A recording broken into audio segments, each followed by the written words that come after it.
ಇವನು ಗೋಲು ಅಂತ ಮೈನಾ ಹಕ್ಕಿಯ ಮಗ. ಮೈನಾ ಹಕ್ಕಿ ತನ್ನ ಮಗನಿಗೆ ಒಳ್ಳೆಯ ಬುದ್ಧಿ ಸಂಸ್ಕಾರಗಳನ್ನ ಕಲಿಸಿದ್ಲು. ನೋಡು ಗೋಲು, ನಮ್ಗೆ ಸಾಧ್ಯವಾದಷ್ಟು ನಾವು ಬೇರೆಯವರಿಗೆ ಸಹಾಯ ಮಾಡಬೇಕು, ಹೊರತಾಗಿ ಯಾರಿಗೂ ಕಷ್ಟ ಕೊಡೋದಕ್ಕೆ ಹೋಗ್ಬಾರ್ದು.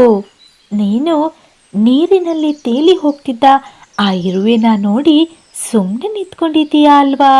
ಅದರ ಬದಲಾಗಿ ನೀನು ಅದನ್ನು ನೀರಿನಿಂದ ಕಾಪಾಡಬಹುದಿತ್ತು, ಅದಕ್ಕೆ ಸಹಾಯನ ಮಾಡ್ಬೋದಿತ್ತಲ್ವಾ? ಅದಕ್ಕೆ ಗೋಲು ಅಮ್ಮನ ಹತ್ರ ಹೇಳ್ತಾನೆ, ಅಮ್ಮ, ಆ ಇರುವೆ ನಾನು ಬಡವ ಅಂತ ಎಲ್ಲರ ಹತ್ತಿರ ಹೇಳಿ ಕೇಳಿ ಮಾಡಿತ್ತು, ಅದಕ್ಕೆ ಅದನ್ನು ಕಾಪಾಡಲಿಲ್ಲ. ಅದಕ್ಕೆ ಅಮ್ಮ ಹಕ್ಕಿ ಹೇಳ್ತಾಳೆ, ಆ ಥರ ಎಲ್ಲ ಮಾಡಬಾರ್ದು ಗೋಲು. ಆ ಇರುವೆ ಹೇಳಿದ್ರಲ್ಲಿ ತಪ್ಪೇನಿದೆ? ನಿಜವನ್ನೇ ಹೇಳಿದೆ ಅಲ್ವಾ? ನಾವು ಬಡವ್ರೆ, ನಮ್ಮ ಬಡತನದಿಂದಲೇ ಯಾರೂ ನನ್ನನ್ನು ಆಟ ಆಡೋದಕ್ಕೆ ಹತ್ತಿರ ಸೇರಿಸ್ತಾ ಇಲ್ಲ. ನಾನೇನು ತಪ್ಪು ಮಾಡಿದ್ದೀನಿ ಅಮ್ಮ? ಬಡತನ ಅನ್ನೋದು ನಮಗೆ ಶಿಕ್ಷೆನಾ? ಕಾಡಿನಲ್ಲಿರೋ ಎಲ್ಲ ಹಕ್ಕಿಗಳು ಹೇಳ್ತಾರೆ, ಆ ಜಗ್ಗು, ಮುನ್ನ ಎಲ್ಲರೂ ಹೇಳ್ತಾರೆ ನೀನು ಬಡವ, ನಮ್ಮ ಜೊತೆ ಆಟ ಆಡೋದಕ್ಕೆ ಬರಬೇಡ ಅಂತ. ಅಮ್ಮ, ನಿಂಗೆ ಗೊತ್ತಾ, ಅವರು ಆ ಥರ ಎಲ್ಲ ಹೇಳುವಾಗ ನನಗೆ ಎಷ್ಟು ಅಳು ಬರುತ್ತೆ ಅಂತ. ನನಗೆ ಯಾರೂ ಸ್ನೇಹಿತರಿಲ್ಲ. ಅಮ್ಮ ಹಕ್ಕಿಗೆ ಮಗನ ನೋವು ಅರ್ಥ ಆದರೂ ಅದು ಕಟು ಸತ್ಯ ಆಗಿತ್ತು. ಅವಳು ಮಗನನ್ನು ಸಮಾಧಾನ ಪಡಿಸ್ತಾ ಹೇಳ್ತಾಳೆ, ನಿನಗೆ ಸ್ನೇಹಿತರಿಲ್ಲ ಅಂತ ಯಾಕೆ ಬೇಜಾರು ಮಾಡ್ಕೊಳ್ತೀಯಾ? ನಮ್ಮ ಸುತ್ತಮುತ್ತ ಎಷ್ಟೊಂದು ಗಿಡ ಮರಗಳಿವೆ, ಅವುಗಳ ಜೊತೆ ಮಾತಾಡ್ತಾ ಆಟ ಆಡ್ತಾ ಖುಷಿ ಪಡು, ಆವಾಗ ನಿನಗೆ ಯಾರು ಬೇಜಾರು ಮಾಡಲ್ಲ. ಗೋಲುಗೆ ಅಮ್ಮ ಹಕ್ಕಿಯ ಮಾತು ಕೇಳಿ ಹೌದಲ್ವಾ ಅನ್ನಿಸಿತ್ತು. ಹೀಗೆ ದಿನಗಳು ಉರುಳ್ತಾ ಇದ್ವು. ಗೋಲು ಒಂದು ಚಿಕ್ಕ ಗಿಡದ ಹತ್ರ ಮಾತಾಡ್ತಾ ಇದ್ದ. ಗೆಳೆಯ, ನೀನು ನನ್ನ ಥರನೇ ಚಿಕ್ಕವನು, ನೀನು ನನ್ನ ಜೊತೆ ಆಟ ಆಡೋದಕ್ಕೆ ಬರ್ತೀಯಾ? ಅಷ್ಟೊತ್ತಿಗೆ ಜೋರಾಗಿ ಕಿರ್ಚಿಕೊಂಡ ಸದ್ದು ಕೇಳಿಸುತ್ತೆ. ಗೋಲು ಕೂಡಲೇ ವೇಗವಾಗಿ ಸದ್ದು ಬಂದ ಕಡೆಗೆ ಹಾರಾಡ್ತಾನೆ. ಅಲ್ಲಿ ನೋಡಿದ್ರೆ ಜಗ್ಗು ನದಿ ನೀರಿನಲ್ಲಿ ಮುಳುಗ್ತಾ ಇದ್ದ. ತನ್ನ ಜೀವ ರಕ್ಷಣೆಗೋಸ್ಕರ ಸಹಾಯಕ್ಕಾಗಿ ಕೂಗ್ತಾ ಇದ್ದ.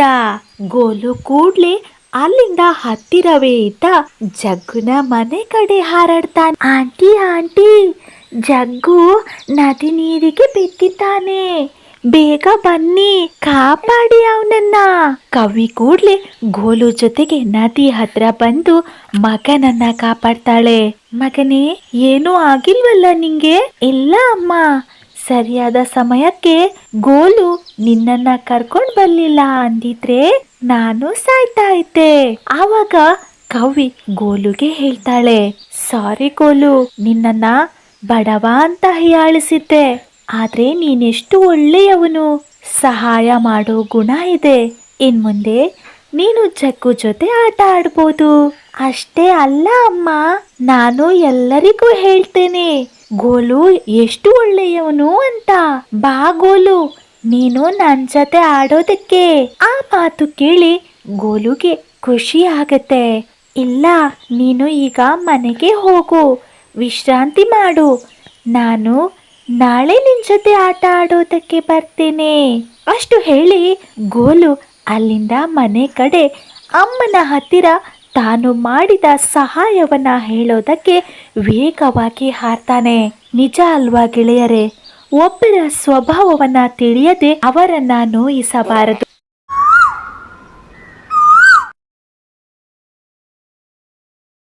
ಅಮ್ಮ, ನನಗೆ ಹಸಿವಾಗ್ತಾ ಇದೆ. ಹೌದಾ ಗೋಲು, ಮನೆಯಲ್ಲಿರುವ ಆಹಾರ ಖಾಲಿಯಾಗಿದೆ, ನಾನು ಕೂಡ್ಲೆ ಕಾಡಿಗೆ ಹೋಗಿ ಆಹಾರ ತರ್ತೇನೆ, ಹೆಚ್ಚು ಹೊತ್ತಿಲ್ಲ, ಬೇಗ ಬಂದು ಬಿಡ್ತೇನೆ ಅಂತ ಮೈನಾ ತನ್ನ ಮಗನಿಗೆ ಆಹಾರ ತರೋದಕ್ಕೋಸ್ಕರ ಕಾಡಿನೆಡೆಗೆ ಹಾರ್ತಾಳೆ. ಇಲ್ಲಿ ಚುನ್ಮುನಚಮ್ಮ ತನ್ನ ದೂರದ ತೋಟದ ಹಣ್ಣುಗಳನ್ನು ಕೊಯ್ದು ತರುವಾಗ ಸುಸ್ತಾಗಿ ಒಂದು ಕಡೆ ಕುಳಿತಿರ್ತಾಳೆ. ಅವಳಿಗೆ ಆ ಹಣ್ಣಿನ ಬುಟ್ಟಿನ ತನ್ನ ಗೂಡಿಗೆ ತಗೊಂಡು ಹೋಗೋದಕ್ಕೆ ಯಾರ್ದಾದ್ರೂ ಸಹಾಯ ಬೇಕಿತ್ತು. ಯಾರಾದ್ರೂ ಇದೀರಾ ಹಕ್ಕಿಗಳ? ಯಾರಾದ್ರೂ ಇದ್ರೆ ನನಗೆ ಸಹಾಯ ಮಾಡಿ. ಆ ಕಡೆಯಿಂದ ಬಂದ ಕವಿಗೆ ಚುನ್ಮುನಜ್ಜಮ್ಮನ ವಾಯ್ಸ್ ಕೇಳಿಸುತ್ತೆ.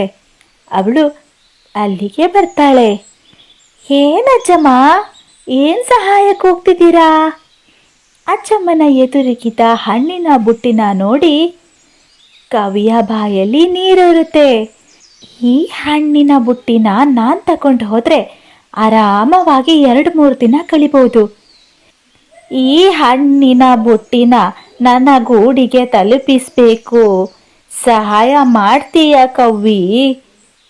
ನನಗೆ ಇಲ್ಲಿಯವರೆಗೆ ಬರೋವಾಗಲೇ ಸುಸ್ತಾಯಿತು. ನಾನು ಸಹಾಯ ಮಾಡ್ತೇನೆ ಅಜ್ಜಮ್ಮ, ನೀವು ಮುಂದೆ ಹೋಗಿ. ನನಗೆ ದಾರಿ ಗೊತ್ತಿಲ್ಲ ಅಲ್ವಾ, ನಾನು ಹಿಂದೆಯಿಂದ ಬರ್ತೇನೆ. ಸರಿ ಅಂತ ಚುನ್ಮುನಜ್ಜಮ್ಮ ಮುಂದೆ ಮುಂದೆ ಹಾರ್ತಾರೆ. ಹಿಂದಿನಿಂದ ಕವಿ ಹಾರ್ತಾಳೆ ಬುಟ್ಟಿನ ತಗೊಂಡು. ಸ್ವಲ್ಪ ದೂರ ಹಾರ್ತಾರೆ. ಕವಿ ತನ್ನ ದಾರಿನ ಬದಲಾಯಿಸ್ತಾಳೆ. ಇದೇ ನನ್ನ ಮನೆ ಕವ್ವಿ, ನಿನಗೆ ಸುಸ್ತಾಯ್ತು ಅಂತ ಅನ್ಸುತ್ತೆ ಅಲ್ವಾ ಕವ್ವಿ ಅಂತ ಹಿಂತಿರುಗಿದಾಗ ಕವಿನೂ ಇಲ್ಲ, ಹಣ್ಣಿನ ಬುಟ್ಟಿನೂ ಇಲ್ಲ. ಮೋಸಗಾತಿ ಕವ್ವಿ, ನನಗೆ ಸಹಾಯ ಮಾಡ್ತೇನೆ ಅಂತ ಹೇಳಿ ನನ್ನ ಹಣ್ಣಿನ ಬುಟ್ಟಿನ ತಕೊಂಡು ಹೋದ್ಲು. ಇವಾಗ ಏನು ತಿನ್ನೋದು ನಾನು? ಹಸಿವಾಗ್ತಿದೆ ನನಗೆ. ವಾವ್, ಈ ಹಣ್ಣು ತುಂಬ ರುಚಿಯಾಗಿದೆ ಕವ್ವಿ. ನಿಜವಾಗ್ಲೂ ನೀನು ಕುತಂತ್ರಿ ಕವ್ವಿನೇ.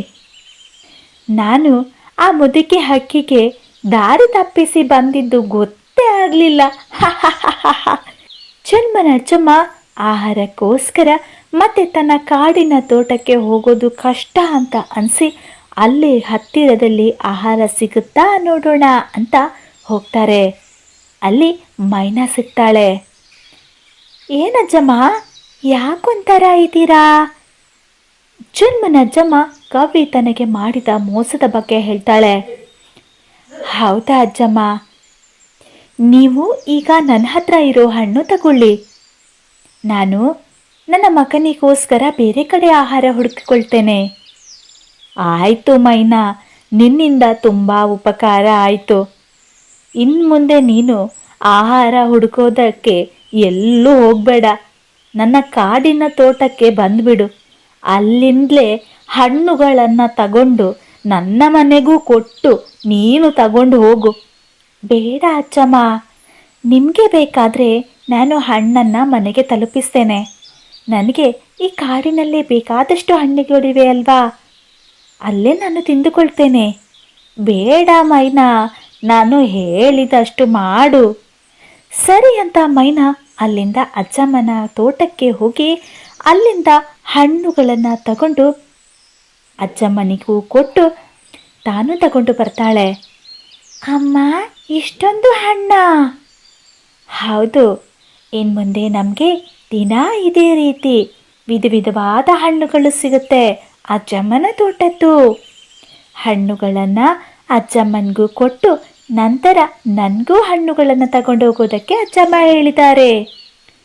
ಈ ಎಲ್ಲ ವಿಷಯಗಳನ್ನು ಮೈನಳ ಮನೆಯ ಹೊರಗಡೆ ನಿಂತು ಕೇಳಿಸಿಕೊಳ್ತಿದ್ದ ಕವಿ, ಓ ಹೀಗ ವಿಷಯ, ಈಗಿರೋ ಹಣ್ಣು 1-2 ದಿನ ಸಾಲ್ಬೋದು. ಈ ಮೈನಾ ಏನು ಮಾಡ್ತಿದ್ದಾಳೆ ಅಂತ ನೋಡೋದಕ್ಕೂ ಬಂದಿದ್ದಕ್ಕೂ ಸಾರ್ಥಕ ಆಯಿತು.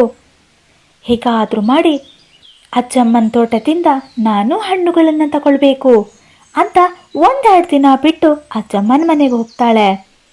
ಅಲ್ಲಿ ಅಜ್ಜಮ್ಮನಿಗೆ ಕೂಡಲೇ ಗೊತ್ತಾಯಿತು ಮೋಸಗಾತಿ ಕವಿ ಇವಳೆ ಅಂತ. ನೀನಾ, ಬಾ ಬಾ, ಬಂದಿತ್ತು ಒಳ್ಳೆಯದೇ ಆಯಿತು. ಹೌದು ಅಜ್ಜಮ್ಮ, ನೀವು ಮುಂದೆ ಹೋಗ್ಬಿಟ್ರಿ. ನನಗೆ ದಾರಿ ತಪ್ಪಿ ಹೋಯಿತು ಅಜ್ಜಮ್ಮ, ಅದನ್ನೇ ಹೇಳೋಣ ಅಂತ ಬಂದೆ. ಇವಾಗ ನಿಂಗೆ ದಾರಿ ಗೊತ್ತಾಯ್ತಾ ಕವ್ವಿ? ಅಜ್ಜಮ್ಮನ ಮಾತಿಗೆ ಕವ್ವಿ ಸುಮ್ಮನಿರ್ತಾಳೆ. ಮತ್ತೆ ಹೇಳ್ತಾಳೆ, ನಿಮಗೆ ನಿಮ್ಮ ತೋಟದ ಹಣ್ಣುಗಳನ್ನು ನಾನು ತಂದು ಕೊಡ್ತೇನೆ ಅಜ್ಜಮ್ಮ. ಆಮೇಲೆ ಸ್ವಲ್ಪ ಹಣ್ಣು ನಾನು ಕೂಡ ತಗೊಂಡು ಹೋಗ್ಬೋದಲ್ವಾ? ಹಾ ಕವಿ, ತಗೊಂಡು ಹೋಗು.